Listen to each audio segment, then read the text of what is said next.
Hello, this is Miss Gibson. So we are going to be going over uh, cancer. This is an intro to your cancer lecture. It is my lecture is going to be pulled from chapter 57 in your foundations book. The chapter starts on page 2020. It's really important that you read through this chapter. Excuse me. Which will be a good intro into this PowerPoint as well as the lecture that we're fixing to go through. So when we think about cancer, cancer generally, when our family members or your loved ones hear the word cancer, it's usually doom and gloom. It's usually brings on a lot of different emotions for your patients and their loved ones. Cancer can be defined as any one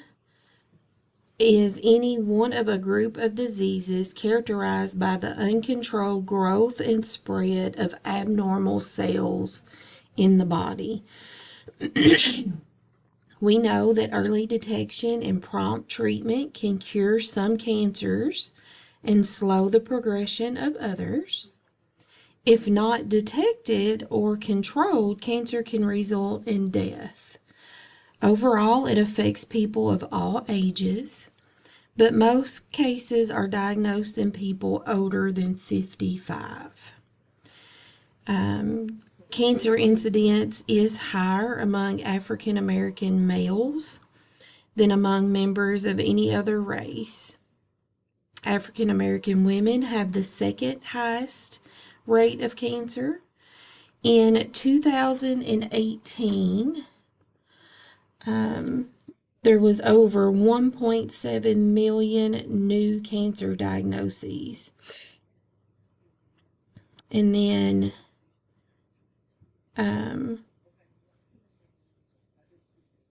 600,000 or over 600,000 Americans were expected to die from cancer. Those numbers are just astounding to me. Cancer death rates have decreased since 1991 in women and decreased since 1991 in men and since 1992 in women. So I just put this chart on here. It just gives you some stats of from 2020 and 2021 cancer cases per day and how many deaths per day. There's also a hyperlink there that you can click that will take you to where you can get more up-to-date stats. So this is just what we talked about, cancer deaths in 2020 and in 2021. It shows you the trend. Lung from 20 to 21 did decrease. So did goodness gracious, colorectal. We did have an increase in the breast cancer diagnoses and then an increase in prostate. Here's another chart that just shows the new cases between male and female. This is located on page 2021 in your book. There's two big charts that you can look over if you're interested in seeing these values. All right, biology of a normal cell. So a normal cell has a specific morphology. As you see over here, we have a neuron, a skin fibroblast, and a mature red blood cell. They all have their own morphology, as you can see here. They do have a smaller nuclear to cytoplastic ratio. They do have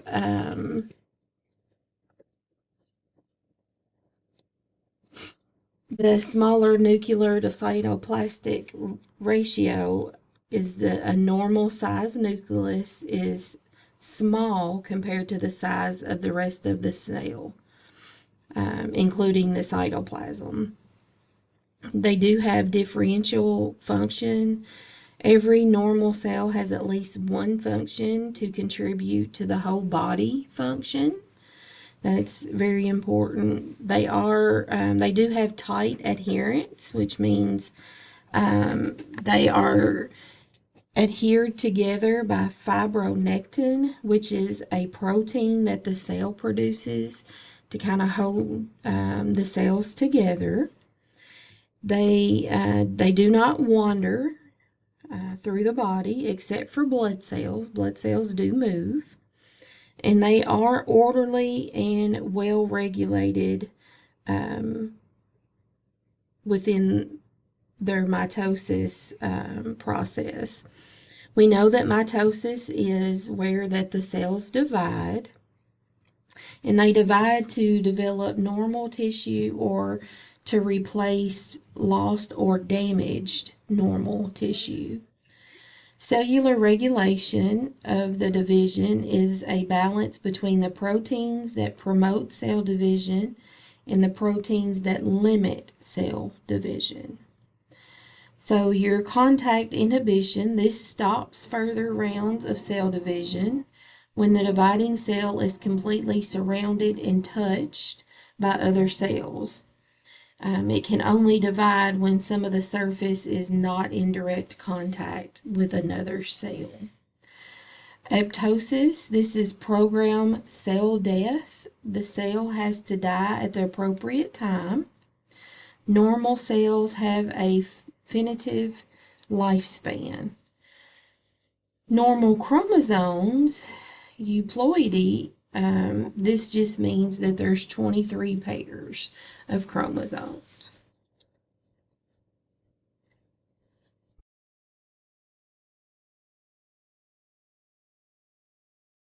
All right, pathophysiology of a normal cell. So we know that the cell is the fundamental unit of all living tissues.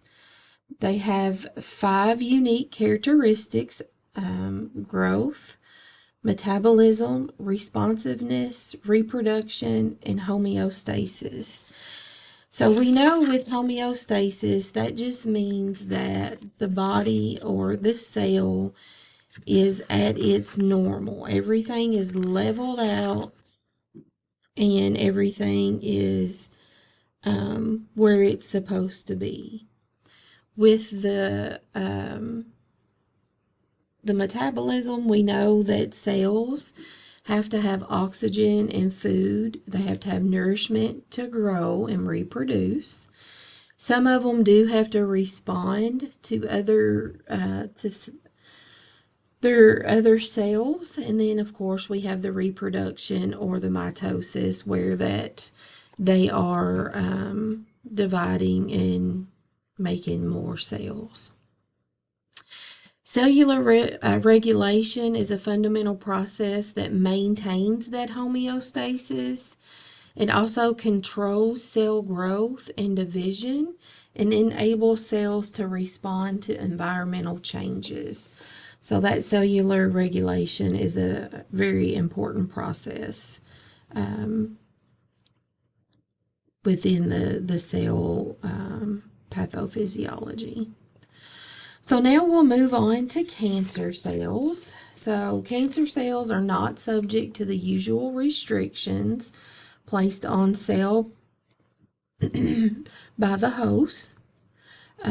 Cancer cells, I just realized I have a typo there. Cancer cells change. They become unlike the parent cells. They are not differentiated. Cancer cells can multiply, but not in a normal manner. So when they do start to grow, here's a good representation of that. Benign cancer cells, they stay local. They cannot spread by invasion or metastasis. However, malignant cancer cells invade neighboring tissues, enter blood vessels, and metastasize to different sites.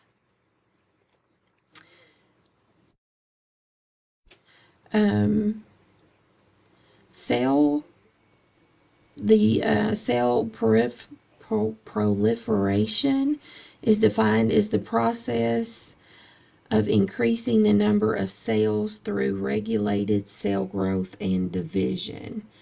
So it's just adding more cells, adding more cancer cells to whatever area that they may be at.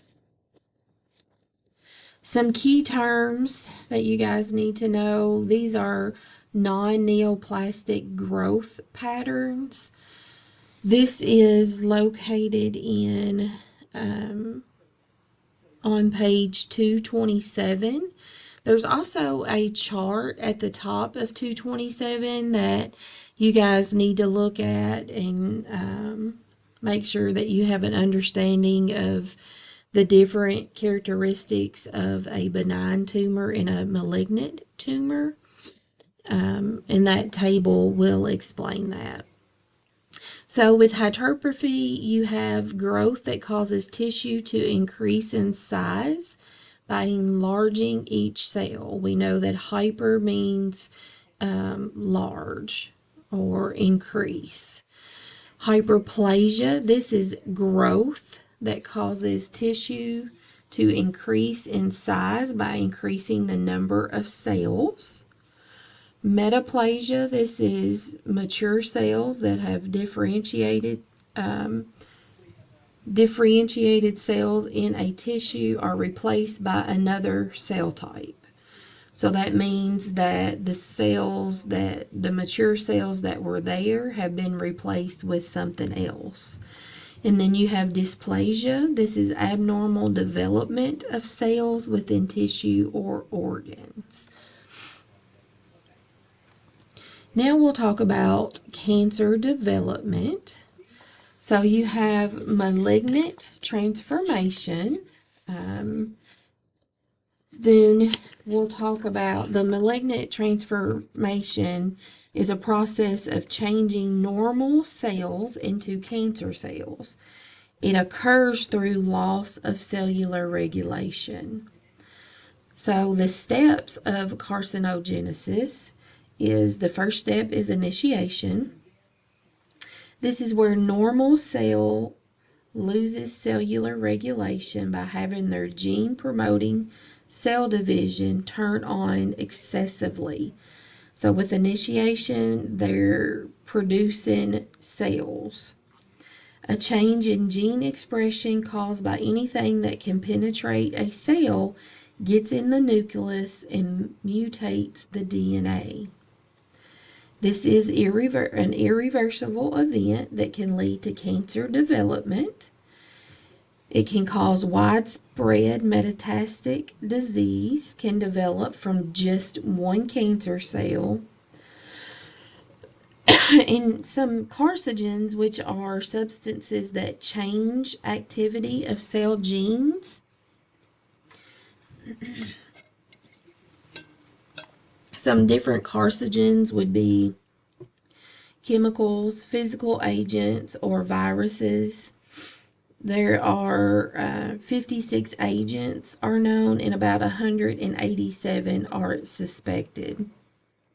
And when you think about viruses that might cause cancer, the book talks about the Epstein-Barr virus, hepatitis B virus, Hep C virus, and HIV have all been known to lead to cancer development. The next step in carcinogenesis is promotion. This is just enhanced growth of an initiated cell by substances known as promoters. Normal body hormones and proteins can act as promoters to a cancer cell, such as insulin or estrogen, and they can make the cells divide more frequently. There is sometimes a latency period. This is time between cell initiation and tumor development. That can be months to years. Promoter exposure decreases the period of time. So the next one is progression. This is the continued change of cancer, making more malignant cells over time. Other events must occur for it to become a health problem. A 1 centimeter tumor has at least 1 billion cancer cells. So we know that the tumor has to be at least 1 centimeter before it can be detected. And that 1 centimeter can have up to 1 billion cancer cells. The tumor must develop its own blood supply. This is called vascular endothelial growth factor. This triggers nearby capillaries to grow new branches into the tumor to supply it with nourishment and allow it to grow. Then as it continues to divide, cells change features from the original, which provides selection advantages that allow to grow and divide no matter the changes to the conditions surrounding the tumor. Over time, the number of normal cells decrease. The primary tumor may be in a vital part of the body, such as the brain or lungs, or soft tissue where growth doesn't cause damage until it spreads to a vital area. And then last but not least is metastasis. This occurs when cells break off and move from primary location to a more established remote location. It's still referred to as its original tumor, such as if it was breast cancer that moved to the lung, it would be breast cancer in the lung, is how it would be diagnosed. Metastatic cancer stages. The first one is it secretes an enzyme that opens surrounding tissue.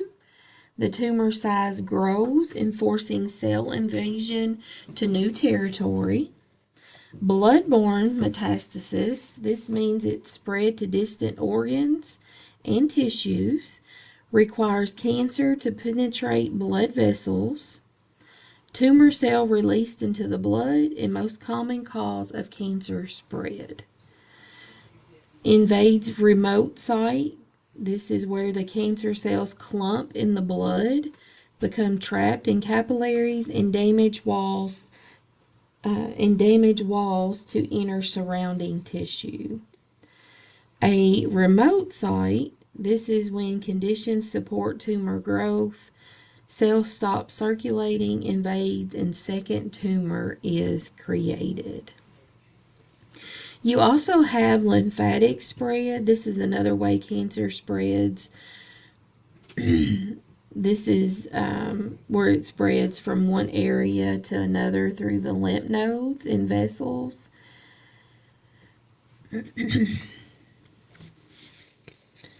Generally, the primary site is with rich lymphatic tissue, and then it'll move to another lymph node, and that's how the lymphatic spread takes place.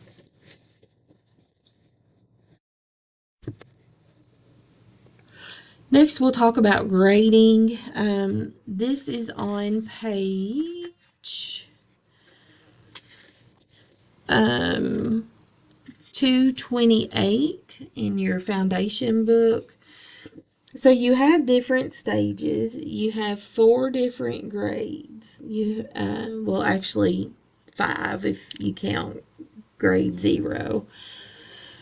So the grading classifies cellular aspects of cancer. So grade 1 or level 1 is malignant. Well differentiated, still resembles parent cell. Where grade 4 is less differentiated, and it is unlike the parent cell. So we know as you go from grade 1 to grade 4, the grade 4 is much worse. That's stage 4 cancer. On your PowerPoint, you'll see that Pilati. This is a classification of tumor chromosomes as normal or abnormal. We won't go into a whole lot of detail with that. The grading and then the staging is what your book focuses on. The staging classifies clinical aspects of the cancer. It determines exact location of cancer and degree of mets at diagnosis. So with the staging, it can be clinical staging through assessment of the patient's symptoms. Then it can be surgical staging, which is where they go in and they'll do a needle biopsy or they'll do an excision. You can also have pathologic staging, which is the most definitive. This is where they will remove the tumor and send it off to see what it is and what stage it might be in. Going back to the grading classifications, stage 0 is cancer in situ. Stage 1 is tumor limited to the tissue of origin. It's a localized tumor. Stage 2 is limited local spread. Stage 3 is where it is met to local or regional areas. And then stage 4 is actual metastasis. So that might be where it has started in the breast and now it's in your lymph nodes and it's pretty much head to toe, which is not going to be a good ending for your patient, as you well know. The next thing your book talks about is tumor node metastasis system. This is used to describe the anatomical extent of cancers. This is in your book on page 2028. There's a box at the top of the page that discusses this. It's a staging system that has specific prognosis for each solid tumor type. It's not useful for leukemia or lymphoma. It's assessed in terms of double time. So the amount of times it takes for a tumor to double in size is how you're going to classify that. We know that the smallest detectable tumor is 1 centimeter and it contains 1 billion cells. To reach that size, it must undergo at least 30 doublings. Another example is a tumor with a meiotic index of less than 10% is slow growing, where a tumor with an index of 85% is fast growing. And like I said, you can read about that on page 2028 in your textbook. Next, we'll discuss cancer etiology and genetic risk. Most of these things you're already going to know, so it's just going to be a refresher. We have 3 interacting factors that influence cancer development. Of course, you have to have the exposure to the carcinogens. You could have a genetic predisposition. If mom and dad had it, or if mom had it, that might increase your risk. And then immune function. These factors account for variations in cancer development from one person to another, even when each person is exposed to the same hazard. So all that means is you and your friend might get exposed, but maybe your friend only ends up with cancer. It really just depends on several different factors.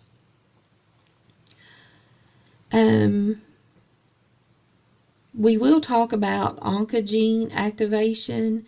This is a mechanism of carcinogenesis regardless of specific cause. These oncogenes are turned on under controlled conditions for cellular regulation. Other times they are turned off, controlled or suppressed by products of the suppressor genes. So oncogenes are part of every cell's normal makeup. They become a problem only when they are overexpressed as a result of exposure to carcinogenic agents or events with loss of cellular regulation. Some external factors causing cancer, of course, we have chemicals like tobacco. We have physical carcinogenesis, which is physical agents or events causing DNA damage. That could be radiation. You have your viral carcinogenesis. Like we discussed, your viral, the book talks about Epstein-Barr, Hep B and Hep C, HIV. And then you have some dietary factors. It's recommended that you avoid animal fat, eat more bran, minimize intake of red meat, eat more veggies, minimize alcohol consumption, and increase food with vitamin A and C. And in your book on page 2023, there is a box that goes over recommended foods that you could tell your patient that they might want to refer back to. Personal factors in cancer development. These are all things that can increase the risk of cancer. So with immunity, this protects the body from foreign invaders, non-self cells. It increases among the immunosuppressed individuals, like your patients that maybe they have an autoimmune disorder, maybe they already have another cancer that they're on chemo or radiation for. Their risk for developing another cancer is increased. And then, as we said before, advancing age, people over the age of 55 are at an increased risk of developing cancer, according to your book. So, primary prevention, this is strategies to prevent the actual occurrence of cancer. So, you want to avoid those carcinogens. I don't know why I have a hard time saying that. Modifying associated factors. You want to limit alcohol, limit the red meats.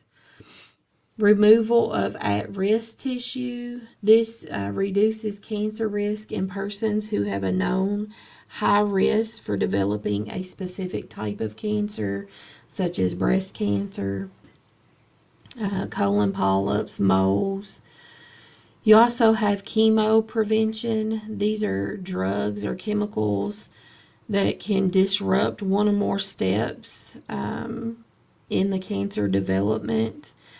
One example the book talks about is giving a patient aspirin and Celebrex to decrease colon cancer. Then you also have vaccinations, which would be the vaccine that can be given, Gardasil, I think is the name of it, to decrease the chance of cervical cancer. Secondary, this is the use of screenings. Screening does not decrease cancer incidence, but can greatly decrease some cancer deaths because of early treatment. You have your mammograms, your colonoscopies, your fecal occult blood, which is recommended for all adults to screen for colon cancer. You also have genetic screenings. These two screenings are available to see if you have a genetic risk for developing breast cancer.